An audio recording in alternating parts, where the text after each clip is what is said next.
नमस्ते भाई और बहनों, डीएम एस्ट्रोलॉजी में आप सभी का स्वागत करता हूं। वर्षफल की श्रृंखला में 2023 के वर्षफल की श्रृंखला में आज हम बात करने जा रहे हैं मिथुन राशि की। ये तीसरी राशि है, बुध की राशि है। बहुत ही बुद्धिशाली, वाचाल और अच्छे दिल के लोग आपको यह राशि में मिलते हैं। तो देखते हैं इनके लिए वर्ष 2023 कैसे रहेगा। अब देखिए, साधारण तो वर्ष 2023 का मैंने एक वीडियो बनाया ही है कि पूर्ण वर्ष दरमियान कैसा कैसा रहेगा सभी के लिए, पर ये एक विशेष वीडियो है हर एक राशियों के लिए। तो इस श्रृंखला में आज हम मिथुन राशि के लिए बात करने जा रहे हैं। मिथुन राशि का वर्ष 2023 का वर्षफल कैसा रहेगा। अब सबसे पहले वर्षफल जानने से पहले हम ग्रहों का देख लेते हैं। ग्रहों का क्या क्या चाल है आपके गोचर में, किस तरह से उनका परिवर्तन हो रहा है, किस तरह से वर्ष भर ये ग्रह आपको फल देने जा रहे हैं। तो सबसे पहले बात करेंगे तो शनि महाराज की करेंगे, क्योंकि जनवरी में ही शनि महाराज जिस वर्ष के आरंभ में ही 17 तारीख को शनि महाराज आपके अष्टम भाव से नवम भाव में जा रहे। बहुत ही अच्छा है। अष्टम भाव में थे तभी भी वो थोड़ा बहुत आपको भय की चिंता की विषय कर रहा था, पर वो भयजनक वातावरण अब खत्म हो जाएगा। शनि महाराज अपने भाग्य स्थान में आ जाएंगे और आपके भाग्य को विशेषता बल प्रदान करेंगे। बहुत अच्छा समय है। फिर बात करें तो गुरु महाराज की। गुरु महाराज अपने ही घर में आपके कर्म स्थान में स्थित है, जो 22 अप्रैल को आपके लाभ भाव में चलित होंगे। लाभ भाव में वो जाएंगे, पर उस जगह पे राहु महाराज बैठे हैं, तो गुरु राहु का चंडाल योग तुरंत ही हो जाएगा और 22 अप्रैल से लेके 30 अक्टूबर तक यह आपको भुगतना पड़ेगा। क्या अच्छा या बुरा फल होगा वो हम आगे देखेंगे कि इस समय में आपको क्या संभालना पड़ेगा और किस चीज़ों को आपको परहेज रखना होगा। पर साधारण तौर पे अब हम देखेंगे कि ये दोनों साथ में मिलके क्या फल देंगे। तब तक तो गुरु महाराज है और फिर राहु महाराज जो 30 अक्टूबर तक 11वें भाव में अच्छा फल दे ही रहे थे, वो आपके 10वें भाव में आ जाएंगे। उसी के साथ साथ केतु महाराज जो आपके 5वें भाव में है, वो भी आपके 4th भाव में आ जाएंगे 30 अक्टूबर को। तो यह हो गए बड़े बड़े ग्रह, शनि, राहु, गुरु और केतु का भ्रमण। इन सारे ग्रहों का विशेष फल होता है क्योंकि लंबे अरसे तक वो रहते हैं। बाकी सूर्य, चंद्र, मंगल, गुरु, बुध, शुक्र, ये सारे ग्रह भी चलित में फल देते, पर वो क्षणिक होते, बहुत कम समय के लिए होते, तो ये ज़्यादा विशेष परिणाम या फल उत्पन्न नहीं कर सकते। तो हमने चारे ग्रहों का देख लिया कि आपके किन किन भाव को ये असर करता है। इसके अलावा भी आपकी खुद की पत्रिका, जन्म कुंडली, आपकी खुद की दशा, आपके खुद के गोचर को भी ये अलग अलग तरीके से फल दे सकता है। यह एक साधारण माहिती है कि आपको इस वर्ष के दरमियान किन किन चीज़ों से ध्यान रखना है। अब इसी श्रृंखला में हम एक एक व्यक्तिगत चीज़ों के ऊपर बात करेंगे। तो सबसे पहले बात करेंगे हम स्वास्थ्य के बारे में, क्योंकि सबसे ज़्यादा प्राथमिकता ही स्वास्थ्य के ऊपर रहती है। तो सबसे इम्पोर्टेंट होता है स्वास्थ्य। जो स्वास्थ्य आपका वर्ष दरमियान बिल्कुल ही अच्छा रहेगा। आपको बिल्कुल ही चिंता करने की जरूरत नहीं। जो कोई भी भय था, जो कोई भी डर भी था बीमारियों का, वो भी निकल रहा है। अष्टम भाव से शनि जाने से जो आपके शरीर में पुरानी चीज़ें घर कर गई थी, जॉइंट, संधि, ये सब के हड्डियों में परेशानी थी या पेट या पाचन की तकलीफ थी, उससे आपको मुक्ति मिलेगी। तो उल्टा स्वास्थ्य को अच्छा करने वाला समय है। यहाँ पे आपको किसी भी चीज़ से डरने की बिल्कुल जरूरत नहीं है। अब डर चला जाएगा। 17 दिनों की बात है। 17 दिन के बाद जैसे शनि महाराज परिवर्तन करेंगे, आपका अष्टभाव छोड़ेंगे, आप भय से मुक्त हो जाएंगे। तो स्वास्थ्य के लिए बिल्कुल ही चिंता करने जैसी नहीं है। बाकी अपना स्वास्थ्य संभाले रखिए, ये आज का समय का सबसे बड़ा तकाजा है। उसके बाद बात करते संपत्ति की, क्योंकि हेल्थ के बाद वेल्थ आती है। वेल्थ के बारे में भी, धन के बारे में भी बहुत अच्छा समय है। यदि आपका धन कहीं रुका हुआ है तो भी एक अच्छा आपको आयाम है कि पैसा आने का उम्मीद है। और पैसे के लिए जो अलग अलग माध्यम है, अलग अलग रास्ते हैं, उन सभी का आपको उपयोग करना चाहिए। आर्थिक तौर पे यह साल में कोई नुकसान नहीं है। आर्थिक में ज़्यादा बढ़ोतरी नहीं है तो कहीं कमी भी नहीं है, पर आर्थिक स्थिति आपकी अच्छी बनी रहेगी। कोई इसमें चिंता की आवश्यकता नहीं है। शनि महाराज के भी शुरू में चले जाने से आपका धन स्थान थोड़ा मुक्त हो जाएगा, थोड़ा अच्छे से फल देगा। सो आर्थिक व्यवहारों में कोई दिक्कत नहीं है। उसी चीज़ में अगर हम पारिवारिक की बात करें, आपके कुटुंब या परिवार की बात करें, तो उनसे भी आपको अच्छा साथ सहकार मिलेगा और आप जो उनके लिए करना चाहते हैं वो भी आप कर पाएंगे और उनसे जो अपेक्षा आपने रखी है ये भी पूर्ण होगी। तो जैसे ही धन संपत्ति में आपको कोई आपत्ति नहीं है, ऐसे ही आपको परिवार और कुटुंब में भी कोई आपत्ति वाली बात नहीं है, कोई तकलीफ वाली बात नहीं है, कुछ ज़्यादा विशेष ध्यान रखने वाली बात नहीं है। तो आप बिल्कुल निश्चित रहिए, इसमें कोई आपको तकलीफ नहीं है। इसके बाद बात करना चाहेंगे हम विद्याभ्यास की। तो आप देखिए, आपके विद्याभ्यास में चतुर्थ भाव में कोई ग्रह नहीं है, कोई बड़ा ग्रह परिवर्तन नहीं करने वाला है। सिर्फ साल के आखिर में 30 अक्टूबर को केतु महाराज यहाँ पे प्रवेश करने वाले। उसके पहले आप अभ्यास के बारे में जो कोई भी निर्णय लेना चाहते ले लीजिए। सन 2024 के बारे में भी जो निर्णय लेना चाहते हैं अपने अभ्यास के लिए, चाहे आप शालाएँ एजुकेशन हो, स्कूल एजुकेशन हो या डिग्री का हो या आपकी हायर एजुकेशन हो, उसके लिए आपको जो भी निर्णय लेना है बिल्कुल ले लीजिए, ताकि आगे जब केतु महाराज आ जाए चौथे भाव में तो आप उसके प्रभाव में आके अपने निर्णय को बदले नहीं। इसलिए कोई ठोस निर्णय लेने का बिल्कुल सही समय है 30 अक्टूबर तक। उसके बाद थोड़ा परेशानी वाला समय बिल्कुल रहेगा, तो आपको सचेत रहना है।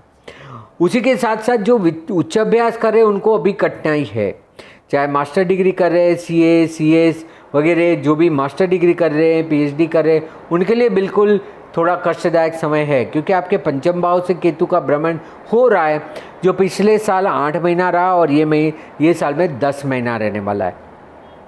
उसके लिए जो कोई भी आपको प्रिकॉशन लेना है बिल्कुल ले।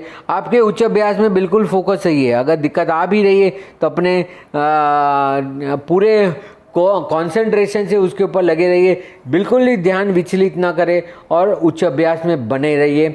फल जरूर मिलेगा, अपेक्षित नहीं मिलेगा या समय पे नहीं मिलेगा वो अलग बात है, बट आपको कोई नुकसान या हानि नहीं दिख रही है। 30 अक्टूबर के बाद ये पंचम भाव से केतु चला जाएगा, उसके बाद कोई तकलीफ नहीं होगी। इसलिए आपको साल के 10 महीने थोड़ी मेहनत ज़्यादा लगेगी और आपको कार्य अच्छे से ध्यानपूर्वक करने होंगे और उच्च अभ्यास भी शक्य है, उसके लिए थोड़ी ज़्यादा मेहनत लगेगी। बाकी अभ्यास में कोई रुकावट नहीं है। आगे बात करते हैं तो आपका शादी ब्याह क्या होता है। शादी ब्याह में आपको कोई रुकावट नहीं है। उलट जब अप्रैल में 22 अप्रैल में गुरु महाराज मेष राशि में जाएंगे तो वो आपका तीसरा, 7वां और 11वां भाव एक्टिवेट करेंगे, तो वो आपको नए संबंध में अच्छा सा देगा। सो अगर आप सर्च कर रहे, आप अगर ढूंढ रहे अच्छे परिवार को, अच्छे लड़के को, लड़की को, या शादी के लिए कोई बातचीतें चल रही है, तो बिल्कुल उस पर ध्यान दीजिए और हो सकता है तो 2023 में शादी करिए, आपके लिए बिल्कुल उचित समय है। अगर आप कोई नया वेंचर करना चाहते हैं, साहस करना चाहते हैं, तो भी अच्छा समय है। अपने कार्य को लोगों के समक्ष लाइए। थोड़ी बहुत मुसाफरी वगैरह करनी है, आस पड़ोस से कोई फ़ायदा लेना है तो बिल्कुल लीजिए, पर नया कार्य बिल्कुल करना चाहिए, उससे आपको बिल्कुल लाभ है, कोई दिक्कत नहीं है। वही चीज़ बच्चों के बारे में बात करें तो बच्चों के लिए भी आपको कोई दिक्कत नहीं है। अब देखिए केतु महाराज पंचम भाव में, इसलिए आपको अपेक्षित परिणाम नहीं दे रहा है, तो आपको मेहनत करते रहना है। जैसे मैंने उच्च अभ्यास के लिए कहा, ऐसे जो संतति प्राप्ति के लिए प्रयत्न कर रहे हैं उनको बिल्कुल अपने प्रयत्न करते रहने चाहिए। गुरु महाराज जैसे ही अप्रैल में 22 अप्रैल में आपके 11th हाउस में आ जाएंगे, 11वें भाव में, वो आपके पंचम भाव को थोड़ा ब्लेस करेंगे। सो आपने जो प्रयास किए, प्रयत्न किए पिछले साल भी, उसका एक अच्छा फल आपको प्राप्त जरूर होगा। हालांकि आपकी अपेक्षा के अनुसार ना भी रहे, 25 अक्टूबर तक आपको पूरा प्रयत्न करना है। इसके बाद केतु महाराज जब चले जाएंगे तो आपको कोई दिक्कत नहीं, पर तब तक आपको इस बारे में बिल्कुल ही फोकस रहना है और अपने कार्य के बारे में, संतान के बारे में, संतान सुख के बारे में, संतान के बारे में, चाहे उनका विद्याभ्यास हो, चाहे उनका शादी ब्याह हो, करियर रिलेटेड जो कोई भी प्रश्न लेने उनको पूछिए, क्योंकि शायद आप कंफ्यूज है वो क्लियर है। सो उनको पूछिए, उनके हिसाब से अगर वो जो करना चाहते बिल्कुल करने दीजिए, आपको उसका परिणाम अच्छा मिलेगा ही मिलेगा। सो ऐसी कोई दिक्कत वाली बात नहीं है, आपको बिल्कुल ही संतान बाबत से थोड़ा कम फल भले मिलेगा, पर आपके मन में जो उनके बारे में वो आप बिल्कुल ही अचीव कर पाएंगे। सो इसमें संतति से भी कोई तकलीफ नहीं है। वही चीज़ अगर रोग के बारे में कहे तो हमने स्वास्थ्य के बारे में वैसे ही कह दिया कि शनि महाराज जैसे अष्टम भाव से चले जाएंगे वो आपके स्वास्थ्य को बिल्कुल ही फिट रखेंगे। हेल्थ रिलेटेड जैसे कोई प्रॉब्लम नहीं है तो वैसे ही कोई बीमारी का भी नहीं है। अगर कोई पुरानी बीमारी है भी तो भी शनि के माध्यम से आपको क्लियर हो जाएगा और नई कोई बीमारी तकलीफ नहीं देगी। कोई कष्टदायक समय नहीं है, कोई बीमारी का समय नहीं है। उलट आपका जो भय था वो भय भी आप निकल रहे भय से। अष्टम भाव से शनि का जाना मतलब भय से मुक्त होना। सो बिल्कुल ही इसमें आपको स्वास्थ्य के बारे में कहे या रोग उपचार के बारे में कहे कोई दिक्कत नहीं है, आपको उसका अच्छा फल मिलना ही मिलना है। अभी बात करते हैं जॉब के लिए। जो कोई भी अपना जॉब या अपना करियर चेंज करना चाहता है, बढ़िया समय है। स्थानांतर होता है तो भी ले सकते हैं, पर अगर आप बदलाव चाहते हैं तो बिल्कुल लेना चाहिए। चाहे कंपनी में रह के पोजीशन बढ़ रही है, आर्थिक बेनिफिट मिल रहा है, या आप कहीं और जाके कहीं और अपॉर्चुनिटी है और वो अपॉर्चुनिटी एब्जॉर्ब करना चाहते तो भी आपके लिए। सो आपकी नौकरी और कामकाज में कोई दिक्कत नहीं है, पर जी आपके दसम भाव में से गुरु महाराज का जाना यह आपको व्यापार में कोई ग्रोथ नहीं देगा उसके बाद। तो जो कोई भी इम्प्रूवमेंट लाना है, एक्सपांशन करना है, इन्वेस्टमेंट करना है बिजनेस में, तो बिल्कुल आपको अप्रैल 22 तक समय है, तब तक निर्णय ले लेने चाहिए और काम लग जाना, मतलब काम पे लग जाना चाहिए या पैसा लगा देना चाहिए। उसके बाद थोड़ा दिक्कत होगा, पर जैसे ही गुरु राहु 11वें भाव में हो जाएंगे आपके लिए लाभ नहीं है। तो जो कोई भी व्यापार करते हैं, व्यवसाय करते हैं, उनके लिए वो समय थोड़ा कष्टदायक होगा। अगर पैसे लगाए व्यापार में तो उसका मुनाफा नहीं होगा, उसका चाहिए ऐसा अपेक्षित फल नहीं होगा। सो बेहतर होगा ना करें, वो ज़्यादा अच्छा है, कोई दिक्कत नहीं है। So you should not do any expansion, improvement, development और investment in your business profession until this Guru Rahu जो है आपका, वो जब तक अलग नहीं होते तब तक नया कोई भी पैसा लगाना नहीं चाहिए। ये नुकसान कर सकता है, या आपका अभी के लिए तो पैसा चला जाएगा, फिर कब मिलेगा पता नहीं। तो ये सारी चीज़ों में आपको संभालना है। जिनको भी विदेश यात्रा करनी है, विदेश में स्थिरता चाहिए, पीआर चाहिए, सिटीजनशिप है, उनके लिए बहुत अच्छा समय है। नवम भाव में जैसे ही शनि आता है, आपकी पुरानी सारी मेहनत जो जो आपने किए उसमें से आपको मार्गदर्शन देगा और बाहर निकालेगा। तो बिल्कुल ही आप उस पर फोकस रहिए। विदेश जाना चाहते, विदेश घूम के आना चाहते, विदेश में रहते और आपको यदि परमानेंट रेसिडेंसी या सिटीजनशिप का, नागरिकता का कोई प्रश्न है तो उसका समाधान हो जाएगा, उसका अच्छे से अच्छा फल मिलेगा। सो विदेश यात्रा में, चाहे जगह में, छोटी जगहों में भी अगर व्यापार क्या बोलते हैं ट्रैवलिंग करना है तो कोई दिक्कत नहीं। चाहे आप लॉन्ग डिस्टेंस ट्रैवलिंग करें या शॉर्ट डिस्टेंस, अच्छा ही रहेगा, कोई दिक्कत नहीं। इसके बाद बात करते हैं लिटिगेशन की। यदि आपके ऊपर कोई कोर्ट कचहरी या मुकदमा लगा हुआ है तो उसमें से भी निकलने का बहुत अच्छा समय है। शनि जब अच्छा होता है, अपनी अच्छी राशि में जाता है, तो पुराने वाद विवाद ये सबसे मुक्त कराता है। तो बिल्कुल ही आपको उसका उपाय करना चाहिए, उसका इलाज लेना चाहिए। और जहाँ कहीं पे भी चल रही है आपकी, अगर वाद विवाद चल रहा है, शत्रु बाधा चल रही है, शत्रु पीड़ा दे रहा है, कॉम्पिटिटर कोई आपको नीचा दिखा रहा है या कोई षड्यंत्र हो रहा है आपके खिलाफ, तो बिल्कुल उसमें आप निश्चित रहिए, आपको नुकसान नहीं है और तुरंत ही आपको उसमें से समाधान मिलेगा। तो लिटिगेशन वगैरह में कोई दिक्कत नहीं है, शनि का स्थान मजबूत ही है। इसके बाद बात करते हैं सोशल मीडिया और फ्रेंड सर्कल की। तो सोशल मीडिया फ्रेंड सर्कल में लाभ नहीं है। जब तक राहु अकेला है, अप्रैल तक तो राहु अकेला ही है, तब तक फिर भी अच्छा है, उचित है, आपको जो भी लाभ चाहिए वो लाभ मिल जाएंगे। पर अप्रैल से अक्टूबर जब गुरु राहु दोनों आपके 11वें भाव में रहेंगे, ये एक अच्छा समय नहीं होता है। राहु अकेला अच्छा फल देता है, पर गुरु के साथ आने पे आपको जो लाभ चाहिए, जो मित्रों से साथ सहकार चाहिए, सोशल मीडिया, सामाजिक चीज़ों में आपको जो कार्य करना है उसमें रुके रहिए, ज़्यादा खर्च ना करें, क्योंकि यह आपका वेस्ट जाएगा। सो इसलिए इसमें आपको सोशल मीडिया, नया एक्सपेरिमेंट, ये सब सोच समझ के करना चाहिए। नहीं करेंगे तो ज़्यादा अच्छा है, नहीं तो ये गुरु राहु चंडाल योग के युति के कारण, ये योग बनने के कारण आपके 11वें भाव में सारा आपका ग्रोथ है वो निकल जाएगा। ऐसा ना हो, इसलिए इसमें आपको लिटिगेशन में, सोशल मीडिया में, फ्रेंड सर्कल में समाधान कारक कार्य करना है जिससे आप निकल आए। उसके बाद बात करते हैं प्रॉपर्टी की। यदि आप घर या ज़मीन लेना चाहते, बेचना चाहते तो जल्दी कर लीजिए। अगर कोई इसमें इम्प्रूवमेंट भी करना चाहते तो भी कर दीजिए। बंटवारा करना चाहते, घर में कुछ भी, चाहे कमर्शियल प्रॉपर्टी हो, रेसिडेंस प्रॉपर्टी हो, इंडस्ट्री हो, एग्रीकल्चर हो, कहीं पे भी अगर प्रॉपर्टी या ज़मीन मकान से जुड़े हुए प्रश्न है, उसको समाधान पाने का बहुत ही अच्छा योग है। सो बिल्कुल ही आपको उसमें लेना चाहिए।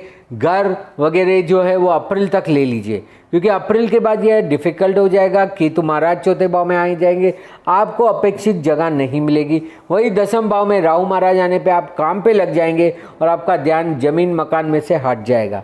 तो वो लेने तो शुरुआत के 8 महीने काफ़ी अच्छा, 10 महीने काफ़ी अच्छा है। अक्टूबर के बाद नहीं लेना चाहिए, या प्रॉपर्टी में कुछ डेवलपमेंट वगैरह नहीं करना चाहिए। इसके बाद बात करेंगे हम धार्मिकता और आध्यात्मिकता के लिए। तो उसके लिए तो आध्यात्मिक ग्रह शनि महाराज खुद अपनी राशि में प्रवेश कर रहे हैं, कुंभ राशि में। इससे अच्छा तो कुछ नहीं हो सकता है। भले वो वहाँ वक्री होंगे, वहीं पे मार्गी होंगे, तो वो उसी एक जगह पे आपको फल मिलने पे आपका भाग्य जो रुक गया था, भाग्य के अनुसार फल नहीं मिल रहा था, वो सब खुल के मिलेगा। तो आपको यह बिल्कुल ही धार्मिकता पे, आध्यात्मिक लेवल पे, योग, ध्यान, मेडिटेशन सभी के लिए बहुत अच्छा समय है। और शनि तो हाईएस्ट स्पिरिचुअल देता है, तो स्पिरिचुअलिटी के लिए, धार्मिक आयोजन के लिए बहुत ही अच्छा समय है। आप इसको ज़्यादा से ज़्यादा बढ़ाइए, वो आपके लिए अच्छा है। यही जगह पे अगर हम बात करें रोकाण की, इन्वेस्टमेंट की, तो बिल्कुल आपको इन्वेस्टमेंट अप्रैल के पहले कर लेना है, क्योंकि अप्रैल से लेके अक्टूबर तक गुरु राहु दोनों 11वें भाव में रहेंगे। 11वां भाव लाभ स्थान है। अब जो भी उम्मीद करते कि भाई इस काम से मुझे इतना मुनाफा होगा, इस तरह का फाइनेंशियल, तो सारा ये इससे जुड़ता है। तो इसीलिए अगर इन्वेस्टमेंट करना चाहते तो भी गुरु राहु का चंडाल योग हो, उसके पहले ही कर लीजिए, ताकि वो आगे चल के आपका पैसा खींच ना ले। और जो भी करते वो लॉन्ग टर्म प्रोस्पेक्ट से कीजिए, 3 साल 5 साल, वो आपके लिए सही है। बाकी और कुछ भी इन्वेस्टमेंट में डरने की ज़रूरत नहीं है। अगर खर्च की बात करें, एक्सपेंडिचर की बात करें, तो कोई ऐसे बड़ा खर्च नहीं है, कोई ऐसा नुकसान नहीं है। बस गुरु राहु चंडाल योग 11वें भाव में होने पे आप अपनी उम्मीद की हिसाब से फल नहीं पाते, वो अलग बात है, बट वैसी कोई दिक्कत वाली बात नहीं है। तो खर्च भी आपके काबू में होंगे, खर्च में कोई इजाफा नहीं है, कुछ कमतरता नहीं है। जैसे आपकी आर्थिक स्थिति बढ़ी है, ऐसे ही आपके खर्च में कोई रुकावट नहीं है, कोई तकलीफ नहीं है, कोई ज़्यादा खर्च कर रहा है ऐसा नहीं है। तो बिल्कुल भी एक्सपेंसिव से डरे नहीं। पारिवारिक खर्च हो सकता है या अपनों के लिए हो सकता है, यह आपको बाद में अच्छा ही फल देने वाला है। आखिर में बात करें नाम प्रतिष्ठा की, तो नाम प्रतिष्ठा, रिकग्निशन जिसे हम कहते हैं, ये सब काफ़ी अच्छा है। जब तक गुरु महाराज 10वें भाव में, आपको यह सब बहुत अच्छा फल देगा। और उसके बाद जब अक्टूबर के बाद राहु महाराज आपके 10वें भाव में आएंगे, वो भी उतना ही अच्छा फल देते, क्योंकि राहु का कुंडली में हो या गोचर में हो, 3, 6, 10, 11 भाव में अच्छे से अच्छा परिणाम देता है। तो जो ना आप काम कर चुके उन सभी को अप्रैल तक पूरा कीजिए, लोगों की नज़र में लाइए, थोड़ा पब्लिकेशन करिए, इससे आपको बिल्कुल ही फ़ायदा है। सो आप अगर नाम प्रतिष्ठा चाहते हैं तो पहले अपना कर्म ठीक करिए, अपने कर्म के हिसाब से ही आपको अच्छा फल मिलने वाला है। और धार्मिकता में, गुरु बनाने में, या इस तरह से नाम प्रतिष्ठा पाने के लिए आपके पास बिल्कुल समय है। सो यह सारी बात हुई आपकी वर्ष दरम्यान किन किन चीज़ों से आपको लाभ है, नहीं है, हानि है, वो सब बातों के लिए। अधिक जानकारी के लिए या मार्गदर्शन, कंसल्टेशन के लिए यहाँ पे दिए हुए व्हाट्सएप नंबर पे आप मुझे संपर्क कर सकते हैं। और मेरा फेसबुक या इंस्टाग्राम पे DM एस्ट्रोलॉजी में आप मुझे फॉलो कर सकते हैं, जहाँ बहुत सारे आर्टिकल वगैरह मैंने लिखे हैं जिसको आप एक्सेस कर सकते हैं। और यदि आपने मेरी चैनल अभी तक सब्सक्राइब नहीं किए तो सब्सक्राइब कीजिए, लाइक बटन दबाइए और बेल आइकन दबाइए, ताकि दूसरी बार जब मैं ऐसा कोई वीडियो डालूँ तो आपको तुरंत मिल जाए नोटिफिकेशन। तो यह आपके वर्ष के लिए था। आपके खुद के ग्रह, खुद की दशा, खुद के गोचर में भले थोड़ा बहुत तब्दीली हो, प्लस माइनस हो सकता है, पर ये एक गाइडलाइन आपके लिए बहुत ही महत्वपूर्ण होगी। इसको ठीक से सुनिए, लोगों को भी अवगत कराइए। यही आशा और उम्मीद के साथ आपके साथ यह सीरीज़ में जुड़ता रहूँगा। धन्यवाद, नमस्कार।